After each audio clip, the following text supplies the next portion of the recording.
2% increase of this global temperature. So there is increase in temperature globally due to excessive accumulation of this carbon dioxide. That 2% increase in the global temperature, that will cause the melting of the ice in the polar regions. Now, the melting of the ice in the polar regions, when they melt, that water out of the melting of this ice will go to rivers and lakes, and of course to the marine ecosystems, and that causes the increased level of the seas. So there will be higher increased level of the seas, and that would create flooding. So there would be danger then for those areas or places located in the or near the sea level. When the sea level increases, no, due to the increase 2 degrees of temperature globally, now there would be flooding or overflowing of this water in that particular area, and that causes the diminishing of that areas resided by people, and of course by different organisms. So even Cagayan, pwede na siya mawala kanang area din ha. Kay ubos kaayo. So there are some other areas which are said to be very, very low, almost in the sea level. For example, kaning Miami. So Miami or napay very low. So our Cagayan would be in danger because that is very, very low. And when the sea level increases because of the increased global temperature due to the excessive accumulation of this carbon dioxide out of deforestation, then there would be flooding or diminishing of these areas which are said to be communities of people in that particular sooner or later. Now, there are, given the perceived and actual severity of tropical deforestation, so there are ways to reduce the rate at which it is disappearing, the rate of this deforestation. So what are some ways to reduce this rate of deforestation? First, of course, research, training, and education of people. So people must be educated that when they do this, there would be adverse effects, and not only their children would be affected, but also their grandchildren would also be affected sooner or later. And of course, we have this another possible solution is mga land reforms. That is to reduce the mounting pressures on landless peasants caused by inequalities in land ownership. So, kaning land reform, then conservation of natural resources. So, like for example, mga forest ecosystems. So, if it's that ecosystem is said to be very diverse, so ibutang na dayon sa government conserved. So, picking would not be allowed. So, it's picking without permission would be prohibited. So, that is conservatory area already. And then there is also another way of solving restoration and reforestation. So that's why what is advised by the government this time, instead of deforestation, reforestation, plant, and plant. Especially those deforested areas, there are groups of people have been hired, and even mga LGUs have been requested to do this reforestation or planting activities. No? And even some students have been required before they graduate to plant trees. That is one way of solving this deforestation. Okay, another sustainable development, like development which will protect the habitat, allows a type and a level of economic activity, so protection for the different habitats. Okay, so that is another. Then control of the timber trade. So kaning natay control sa baligya sa mga kahoy, no? Imposing heavy taxes on imported tropical forest products and outlawing the sale of tropical hardwoods from non-sustainable sources. Like for example, kanang mga nara, mga tugas. So dili na siya pwede nga i-trade, dapat na ipangdako na taana, no? That is control of timber trade. Then another, debt for nature swaps, whereby debt-ridden tropical countries set a monetary value on their ecological capital assets, okay, and literally trade them for their international financial debt. Okay, so this is swapping, no? Swapping of mga species for capital assets. Then improvement of local peoples in managing the remaining rainforest. So i-improve na to, no? There is a i-improve na to, i-educate na to atong mga local people, atong mga natives on the mountains. I-educate na to, i-improve na to, ipa-eskwela na to, so they would know how to manage the existing rainforest ecosystem. Then careful control of international aid and development funds, and also reducing demands for wood products. So what is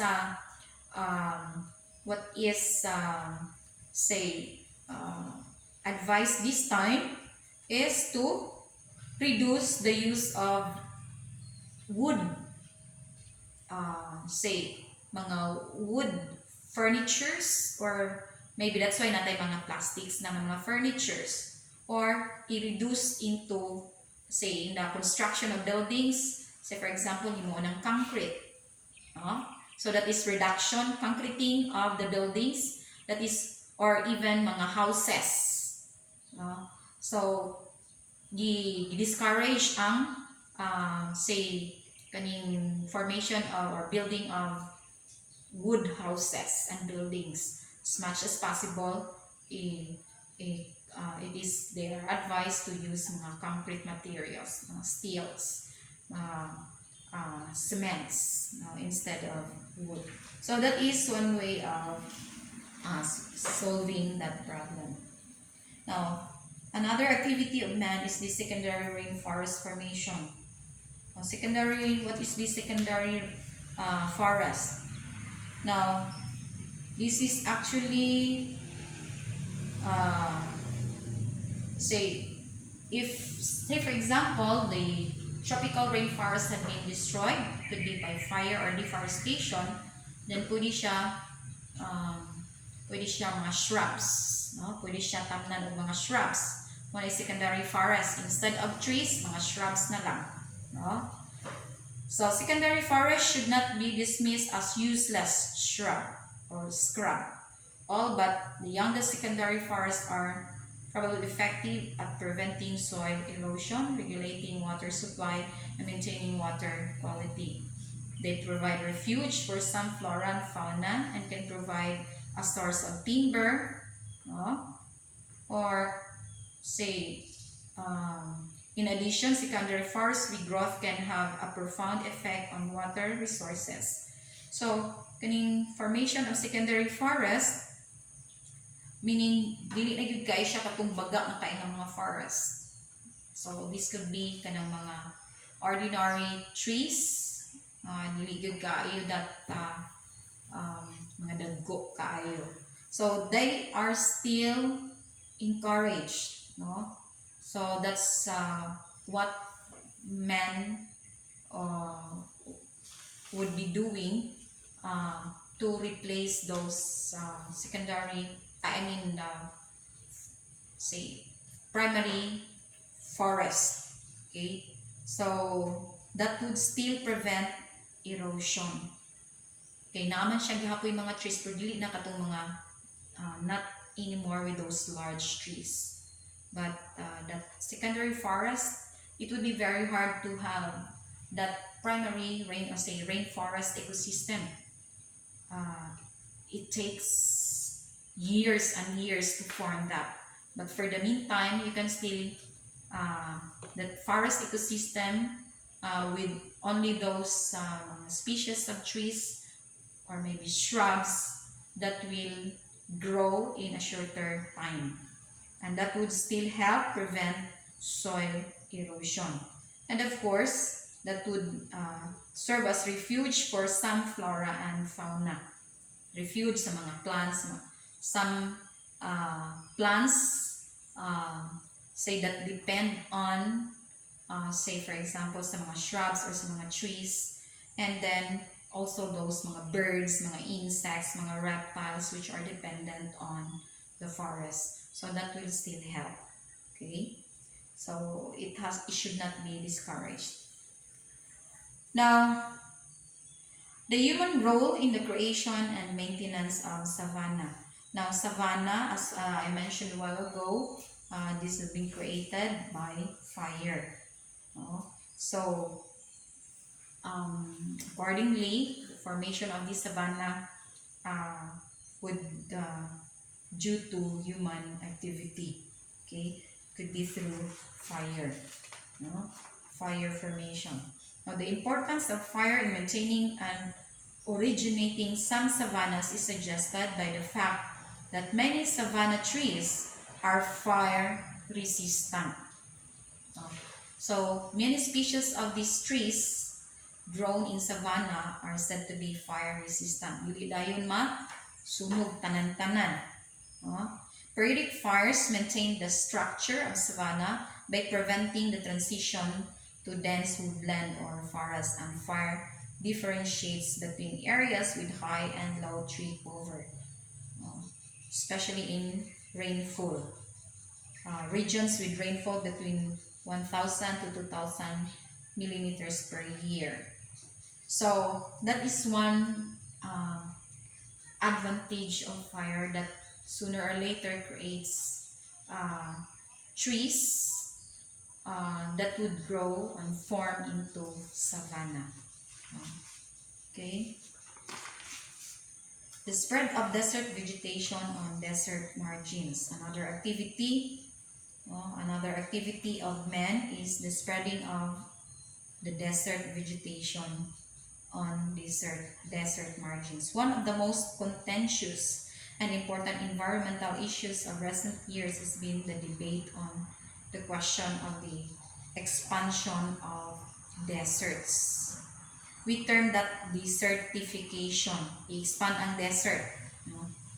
It was first used but not formally defined by Aubreville.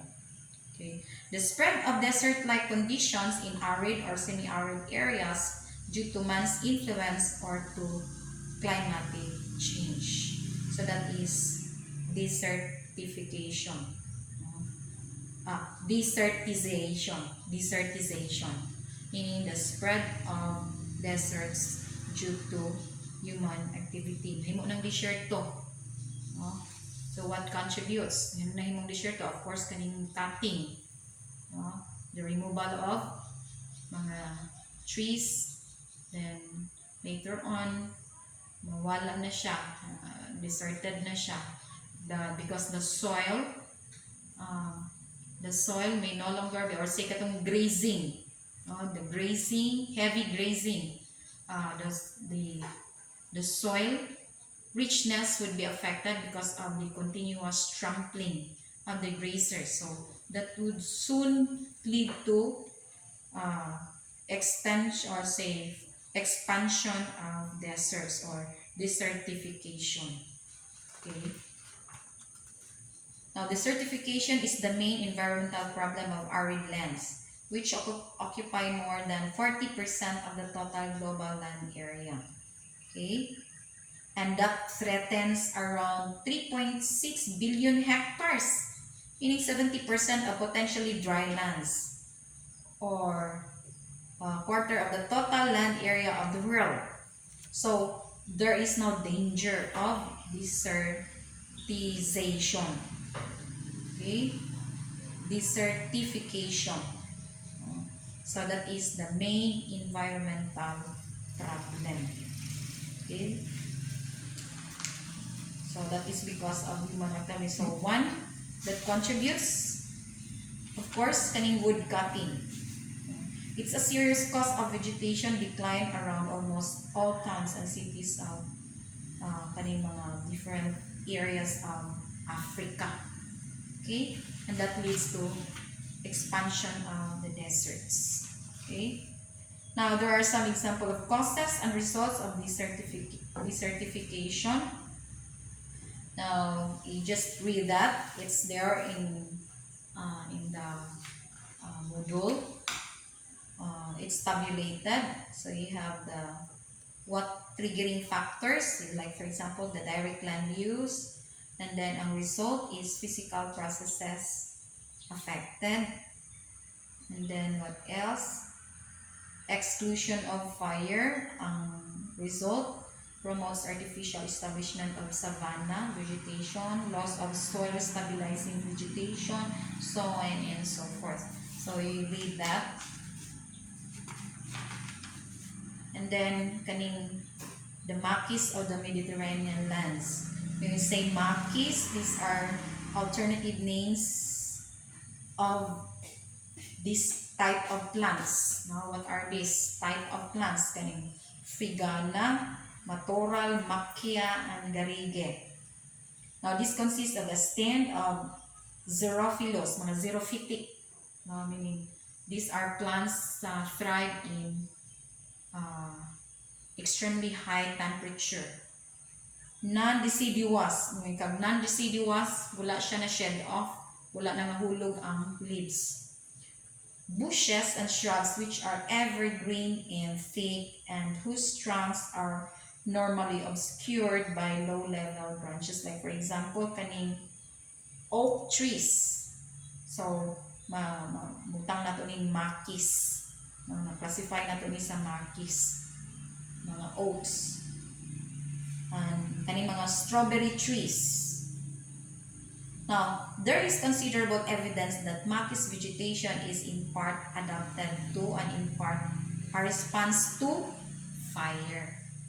So, not only savanna will be formed out of fire, but it would also be maquis lands. So, of course, they would be less diverse because yung kag maquis, these are only limited species of trees would grow in there. Okay? So, they thrive, or these species of plants have been thrived by fire. Okay? Now, what else? We're almost done. Mga heaths. Lowland heaths. Heathland is characteristic of temperate oceanic conditions on acidic substrates, meaning the soil consists of acidic chemicals or substrates, and it's composed of low shrubs. So, mubo lang ang mga shrubs which forms a close canopy at heights which are usually less than 2 meters. So, 2 meters lang ang iyang canopy. So, baga kayo, pero mubo lang. Mga lowland heaths. What else? Trees and tall shrubs are absent or scattered. So, these are manifestations of mga heathlands. Gamay lang ang trees or wala yung trees, usually mga shrubs. Now, some heathlands are natural. Some are, of course, like for example, kaning marram grass. They thrive on coastal mga coastal areas. So they creates now kaning mga kuan heat sa kaning heatland, no? Sa mga heats. Okay, so another activity of, so sometimes these heatlands can be introduced by men. Okay, so some are said to be natural. Now, another activity of man that has a very big impact on, say, the vegetation is the introduction, invasion, and explosion of some species. Now, people are important agents in the spread of plants and other organisms. Now, like for example, in a certain lake, say if the lake is said to be, say, kulang na, wala na, it lacks kaning the guppy fish is said to be diminishing. Say for example, you cannot see anymore in that particular lake guppy fish. No, kaya nga naman, it's almost extinct na. Kay they have been fished by the people in the surrounding communities. Now, so what they did, they get some guppy fish from the other areas and introduced in that particular lake. So we introduced, so that is introduction. So of course they feed the guppy fish, and soon, because they had been introduced and taken care of, then the population is increasing. No? So as a result, the increased goby fish, that the population of goby fish may destroy also some of the species of fish found in that particular lake. So that is what happened, no?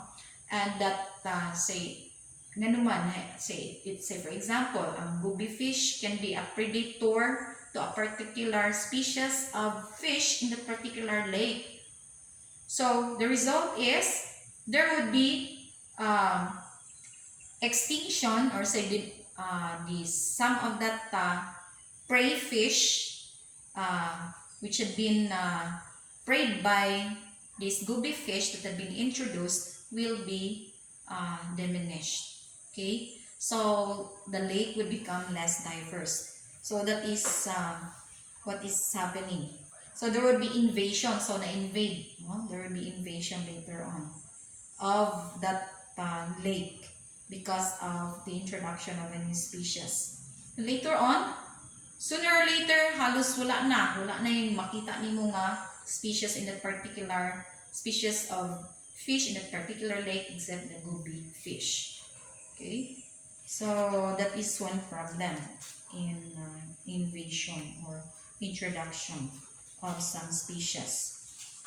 Or the same is true with, say, sa plants. Sa plants, it could be that the plant that has been introduced could be allelopathic to some species of that particular say ecosystem. Allelopathic, when you say allelopathic, that kills. It's said to be toxic to the growth of that particular species of plant. So kanang a species of plant in that particular ecosystem would be diminished, or you cannot see anymore there. So that is the result of invasion, no? Or nag-explode ang ilang growth, sila na ang nag-dominant. Katong that the one that has been introduced will become dominant, and then ang katong other species will be diminished sooner or later. So there are a number of major threats that invasive plants pose to natural ecosystem. So like for example, muning mga threats for the introduction of those invasive plants organisms. Replacement of diverse systems with single species. So instead na diverse unta that particular ecosystem, it would no longer be diverse anymore. As what they have said, there's atong say kana lang siya nga daghang tatog species of plants found there, Now, with the introduction of that, because it is allelopathic, kana na lang ang dominant. Ang the rest, katong mga, the one that were species that were killed because of the introduction of that species would be diminished. So, muna ang problema. That is a threat. So, the ecosystem will become less diverse. Now, I want you to read that for, it's all there in your PowerPoint. Or say in your, Now, another is air pollution. So, of course, it's very obvious that man's activities cause air pollution that affects the plants. Like, for example, combustion. Combustion, it's producing carbon monoxide instead of carbon dioxide used by plants. So, instead of photosynthesizing using the carbon dioxide, they cannot photosynthesize because they cannot use or replace carbon dioxide with carbon monoxide. So, that greatly affects, So, we have the phytochemical smog. So, it has adverse effects on plants. And, of course, within the cities on there, not only on plants, but as well as on the community. Of course, some vegetation. Then, another is this forest decline. Or we call that forest death. Forest decline or forest death. So, the common symptoms of this, it could be due to the activities of man. Ganun namatay na ang forest. It could be fire, due to fire, or it could be deforestation. Okay, so those are some contributing factors that leads to forest death or forest decline. And what are the symptoms that there is forest death or decline? So, you have here again enumerated growth decreasing symptoms, discoloration and loss of needles and leaves. Mag-discolor na ang mga needles sa atong mga pines. Mag-discolor na, mag-brown na instead of green, nahimo ng brown. That is sign of forest death. Abnormal growth symptoms, shedding, active shedding of needles, mga hulog. Mga hulog ang mga leaves sa pines, and others. Mga whole green shoots. So, also mga branches, mga leaves, mga hulog. That is a symptom, one of the symptoms. So on and so forth. And another miscellaneous causes of plant decline is kaning plantita. Kaning plantita, kaning casual flower picking. Kuhaon ninyo, makakita mo, maadto mo sa forest. Uy, naikuan, rare. So, mahal ka ini. Pila ni ka, thousands and thousands, kuhaon dayon. So, that is one cause of plant decline. So, instead of,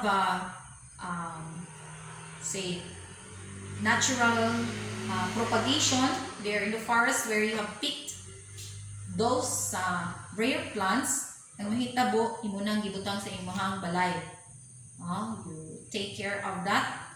You pick that up and then take care and then ibaligya.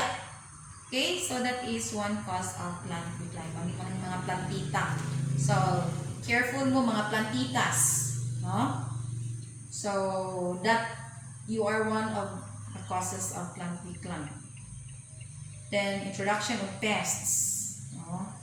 Or either deliberately or accidentally can also lead to decrease in the range and numbers of a particular species. Kaning i-introduce ang pests. So, that is also one. Growth or leisure activities. Replacing greater pressure, increasing fragile communities. So, instead of vegetation, himuon na idayong. Instead of himuong grassland ecosystem, gihimo na nga dulaanan og tennis, or dulaanan og kanang sa ganina, kanang sa mga pangdato ng mga golf, mag-golf. Okay, so gihimo ng leisure areas instead of making it, say, uh, instead of letting different ecosystems thrive there, then it is said to be converted by man into leisure areas. Okay? Now, of course, there is kaning mga genetic engineering. Oh, the change in genetic and species diversity. So, that is also activity. So, we call it uh, mga engineering, no? Kaning mga GMOs. Oh, genetically modified organisms. Ipang change na ang mga genetic and species diversity. Okay? So, what is its effect? Of course, na ay positive and negative effects, maybe quote and quote. But that would also affect the vegetation. Okay? So, that ends our discussion. Thank you and God bless you all. Okay, remember before we end, we are God's stewards. God has entrusted us with all these ecosystems for us to take care of, because in return this will uh, give benefits to us, especially in terms of our oxygen consumption. And it's up to us how to take care of our environment. So how are you then as stewards of God? Are you taking care of your environment? Okay, you can only answer this by yourself. Okay, so thank you and God bless.